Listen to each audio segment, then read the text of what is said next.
Assalamu alaikum viewers, this is Ghulam Nabi Ahmed and today my topic of discussion is single national curriculum. PT government ने एक national single curriculum जो है वो design किया था। उसके फॉल्ट्स क्या थे उसके बारे में बात करेंगे और उसको हम सही कैसे कर सकते हैं उसके बारे में बात करेंगे। तो मैं स्टार्ट करता हूँ कि जो आयशा जलाल साहिबा हैं उनकी एक कोट है। उन्होंने ये लिखा है कि Pakistan history is replaced with ideology. इस सिंगल नेशनल करिकुलम को देखते हुए ऐसे लगता है कि पाकिस्तान की जो हिस्ट्री है वो आइडियोलॉजी की बेस है।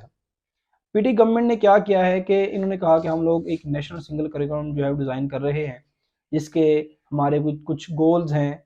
वो गोल्स मैं आपको बताता हूँ क्या हैं और क्या उनके ऊपर ये पूरा भी उतरे हैं कि नहीं उतरे, उसको देखते हैं। तो सबसे पहला इनका गोल था वो ये था कि जितने भी बच्चे स्कूलों से बाहर हैं उनको हम स्कूलों में वापस लेके आएंगे। बहुत अच्छी बात है, आई एग्री विद इट। उसके बाद दूसरा जो है इन्होंने कहा था कि हम लोग सिंगल करिकुलम लेके आएंगे, बच्चों को पढ़ाएंगे। जितने भी पाकिस्तान के अंदर बच्चे हैं सबको एक ही कोर्स जो है वो पढ़ाएंगे और इसके पढ़ाने के क्या नुकसानात हैं, क्या फ़ायदे हैं, वो मैं आपको बताऊंगा। उसके बाद जो तीसरा इनका था कि इन्होंने कहा था कि हम लोग क्वालिटी ऑफ एजुकेशन के ऊपर बात करेंगे और जो चौथी चीज़ थी वो ये थी कि हम लोग एम्फेसाइज करेंगे टेक्निकल और वोकेशनल ट्रेनिंग प्रोग्राम जो है वो लॉन्च करेंगे स्कूल्स के अंदर।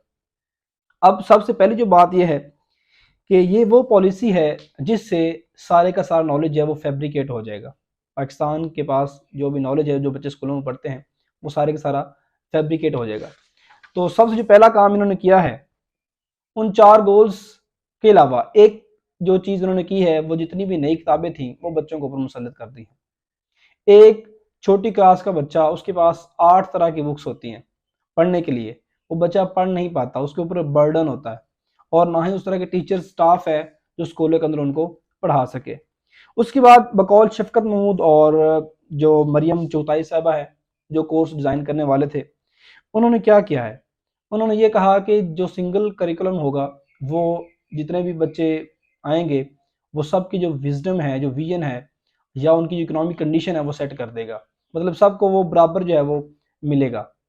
सिंगल करिकुलम जो है वो कभी भी जो बच्चे हैं, जो गरीबों के बच्चे हैं, जो मिडिल क्लास के बच्चे हैं, उनकी इकोनॉमिक कंडीशन सेट कभी नहीं कर सकता। देखिए मैं आपको पार्लियामेंट की एग्जांपल देता हूँ। पाकिस्तान की पार्लियामेंट के अंदर डिफरेंट पॉलिटिकल पार्टीज के लोग आते हैं। पाकिस्तान तहरीक इंसाफ के हैं, नून लीग के हैं, पीपल पार्टी के हैं। वो इस बेस पर नहीं आए कि उन्होंने सिंगल करिकुलम पढ़ा है। वो इस बेस पर आए हैं कि उनकी इकोनॉमिक कंडीशंस बहुत अच्छी हैं।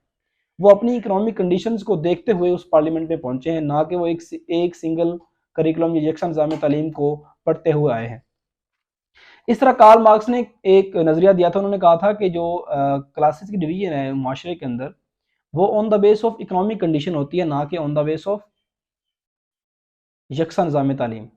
मतलब क्या है कि अगर आपकी इकोनॉमिक कंडीशन अच्छी होंगी तो आप अपर क्लास में आएंगे, अगर थोड़ी सी कम अच्छी होंगी तो आप मिडिल क्लास में आएंगे, अगर आपकी इकोनॉमिक कंडीशन अच्छी नहीं होंगी तो आप बिल्कुल पुअर क्लास में आ जाएंगे। तो उन्होंने ये कहा था कि जो इकोनॉमिक कंडीशंस होती हैं वो इंसान की क्लास को सेट करती हैं, ना कि यकसा निज़ाम तालीम जो है वो इंसान की क्लास को सेट करता है। इन्होंने ये कहा, इनका विजन ये था कि जब हम यकसा निज़ाम तालीम पूरे पाकिस्तान में राइज कर देंगे तो जितने भी गरीब लोग हैं वो अमीर हो जाएंगे और जो मतलब सारे बराबर हो जाएंगे। तो ऐसा कभी नहीं होने वाला इस निज़ाम तालीम से। और एक और चीज़ आगे लेके चलते हैं। पुराने दौर के अंदर या आजकल के दौर के अंदर भी देख लें, दो तरह की चीज़ें हैं, एक है मॉडर्न स्कूल्स और दूसरे हैं मदरसास।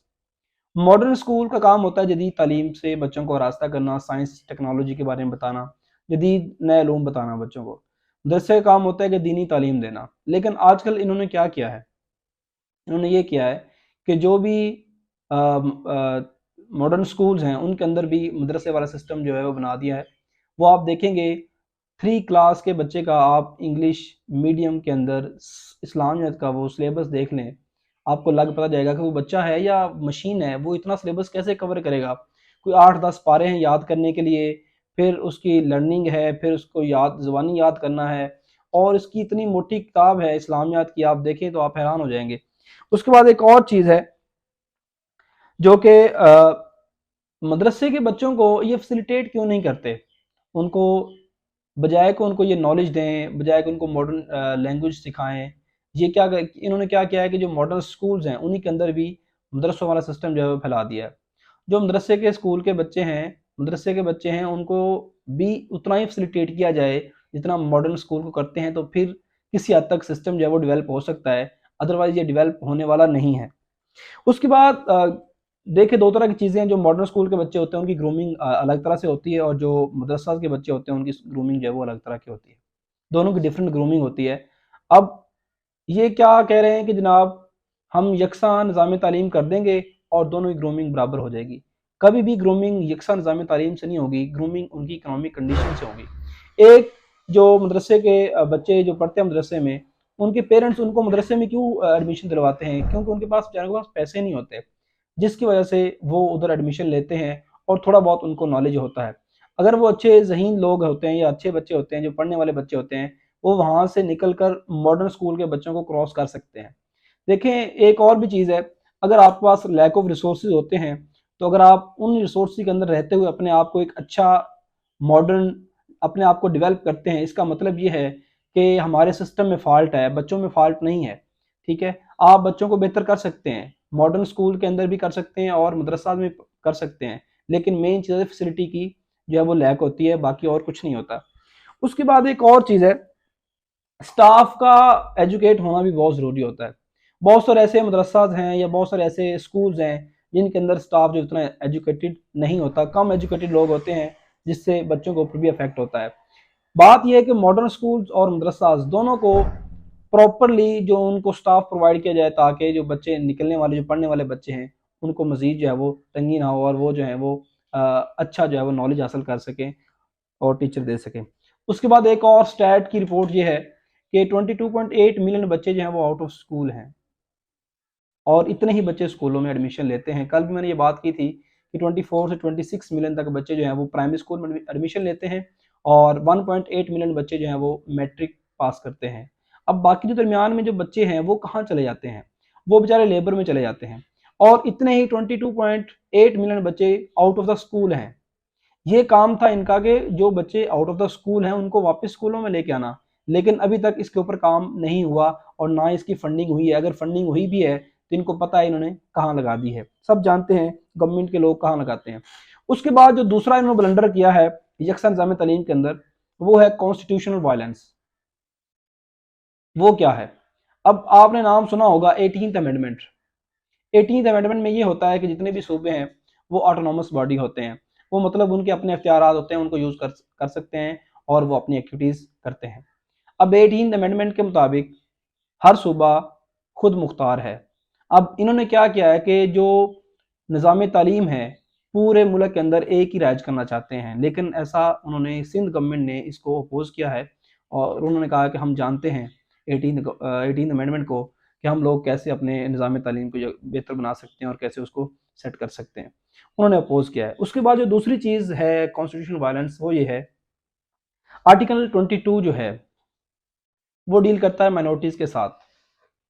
इन्होंने क्या कहा है कि इस्लामियात जो है वो भी माइनॉरिटीज़ पढ़ेंगे, अगर यकसा निज़ाम तालीम है तो वो पढ़ेंगे। बट फिर एक और चीज़ मुराद रास ने कही है, वो ये है कि जब उर्दू और इंग्लिश के अंदर इस्लामियत के चैप्टर्स आएंगे, तो जो माइनॉरिटीज़ के बच्चे हैं उनको स्कूल से बाहर निकाल दिया जाए या क्लासरूम से बाहर निकाल दिया जाए।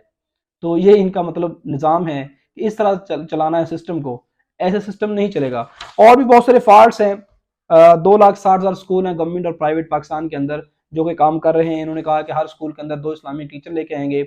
अब जब इस्लामिक टीचर लेके आएंगे जो मदरसा से पढ़े होंगे, उनकी ग्रूमिंग और जो दूसरे लोग होते हैं, जो दूसरे टीचर्स होते हैं, उनकी ग्रूमिंग बिल्कुल डिफरेंट होती है।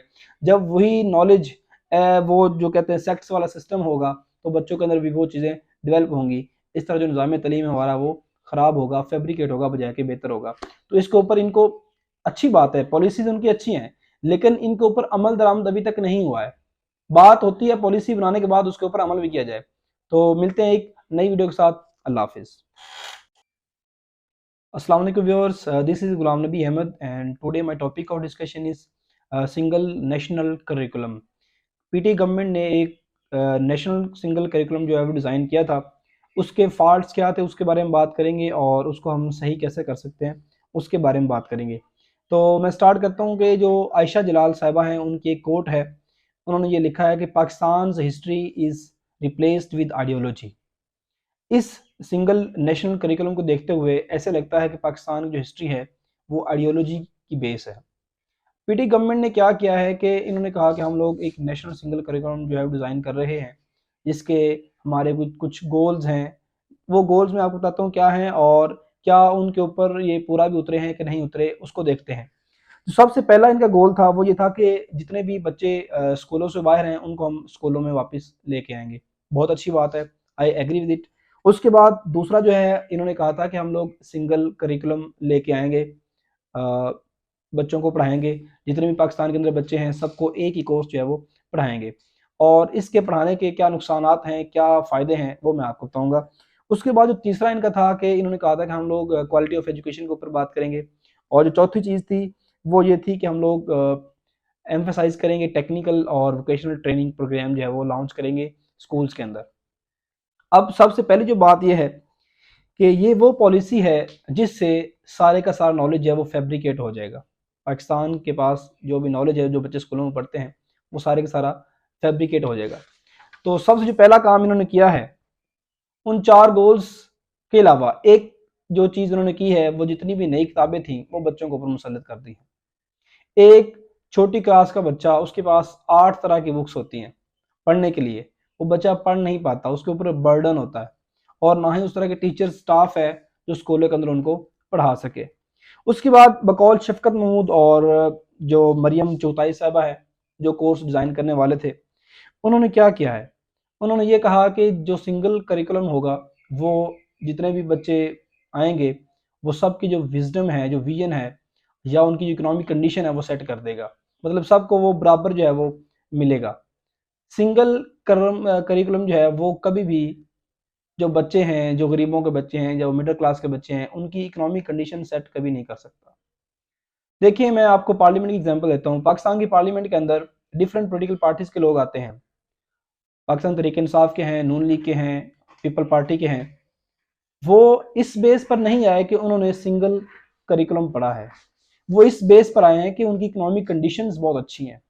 वो अपनी इकोनॉमिक कंडीशंस को देखते हुए उस पार्लियामेंट में पहुंचे हैं, ना कि वो एक सिंगल करिकुलम या यकसा निज़ाम तालीम को पढ़ते हुए आए हैं।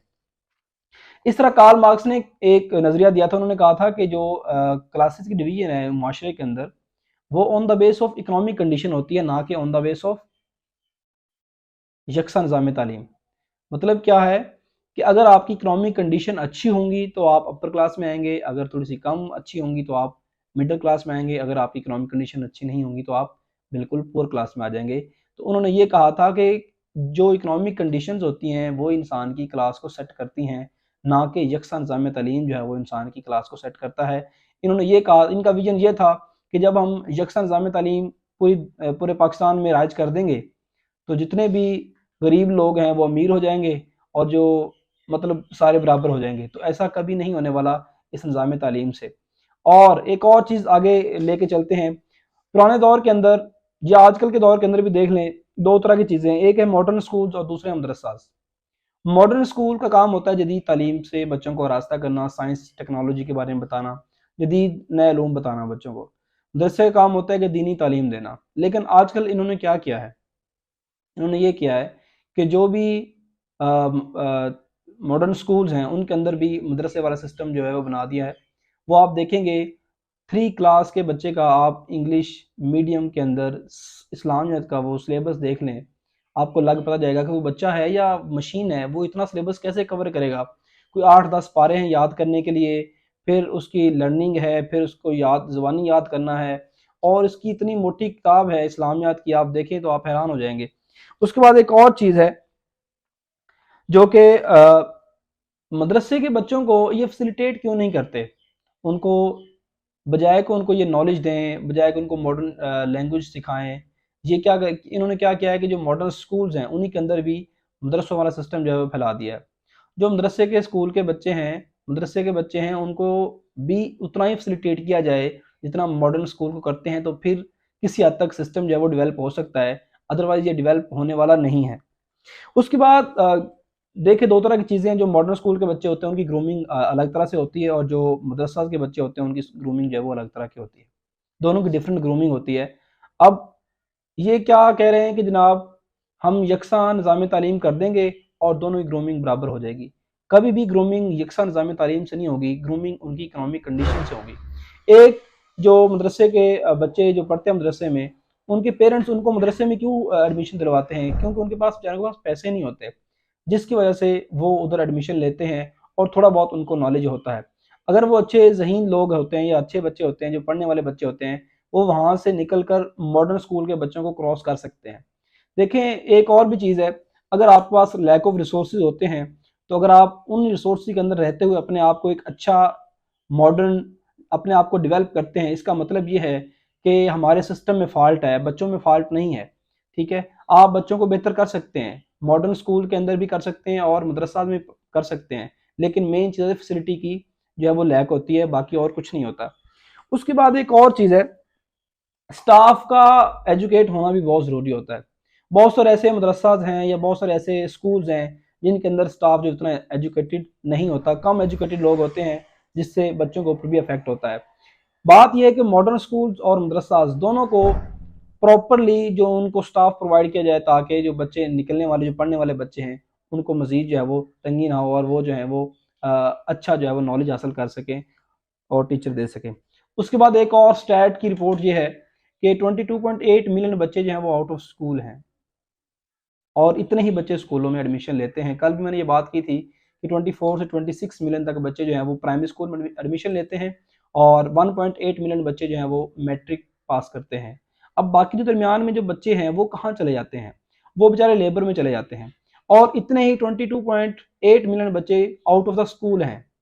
ये काम था इनका कि जो बच्चे आउट ऑफ द स्कूल हैं उनको वापस स्कूलों में लेके आना, लेकिन अभी तक इसके ऊपर काम नहीं हुआ और ना इसकी फंडिंग हुई है। अगर फंडिंग हुई भी है तो इनको पता है इन्होंने कहाँ लगा दी है, सब जानते हैं गवर्नमेंट के लोग कहाँ लगाते हैं। उसके बाद जो दूसरा इन्होंने ब्लंडर किया है यकसा निज़ाम तालीम के अंदर, वो है कॉन्स्टिट्यूशनल वायलेंस। वो क्या है? अब आपने नाम सुना होगा 18th अमेंडमेंट। 18th अमेंडमेंट में ये होता है कि जितने भी सूबे हैं वो ऑटोनॉमस बॉडी होते हैं, वो मतलब उनके अपने अख्तियारात होते हैं, उनको यूज़ कर सकते हैं और वो अपनी एक्टिविटीज़ करते हैं। अब 18th अमेंडमेंट के मुताबिक हर सूबा खुद मुख्तार है। अब इन्होंने क्या किया है कि जो निज़ाम तालीम है पूरे मुल्क के अंदर एक ही राज करना चाहते हैं, लेकिन ऐसा उन्होंने सिंध गवर्नमेंट ने इसको अपोज किया है और उन्होंने कहा कि हम जानते हैं 18th अमेंडमेंट को कि हम लोग कैसे अपने निज़ाम तालीम को बेहतर बना सकते हैं और कैसे उसको सेट कर सकते हैं।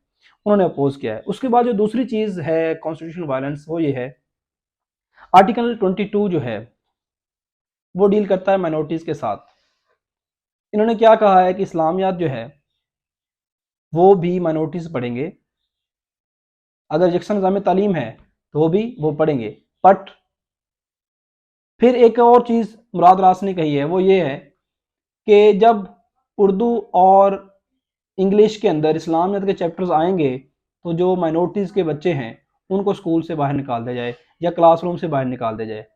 तो ये इनका मतलब निज़ाम है कि इस तरह चलाना है सिस्टम को, ऐसे सिस्टम नहीं चलेगा। और भी बहुत सारे फॉल्ट्स हैं। 2,60,000 स्कूल हैं गवर्नमेंट और प्राइवेट पाकिस्तान के अंदर जो कि काम कर रहे हैं। इन्होंने कहा कि हर स्कूल के अंदर 2 इस्लामिक टीचर लेके आएंगे। अब जब इस्लामिक टीचर लेके आएंगे जो मदरसा से पढ़े होंगे, उनकी ग्रूमिंग और जो दूसरे लोग होते हैं, जो दूसरे टीचर्स होते हैं, उनकी ग्रूमिंग बिल्कुल डिफरेंट होती है। जब वही नॉलेज वो जो कहते हैं सेक्स वाला सिस्टम होगा तो बच्चों के अंदर भी वो चीज़ें डेवलप होंगी। इस तरह जो निज़ाम तालीम है हमारा वो ख़राब होगा, फैब्रिकेट होगा बजाय के बेहतर होगा। तो इसके ऊपर इनको अच्छी बात है, पॉलिसीज़ उनकी अच्छी हैं, लेकिन इनके ऊपर अमल दरामद अभी तक नहीं हुआ है।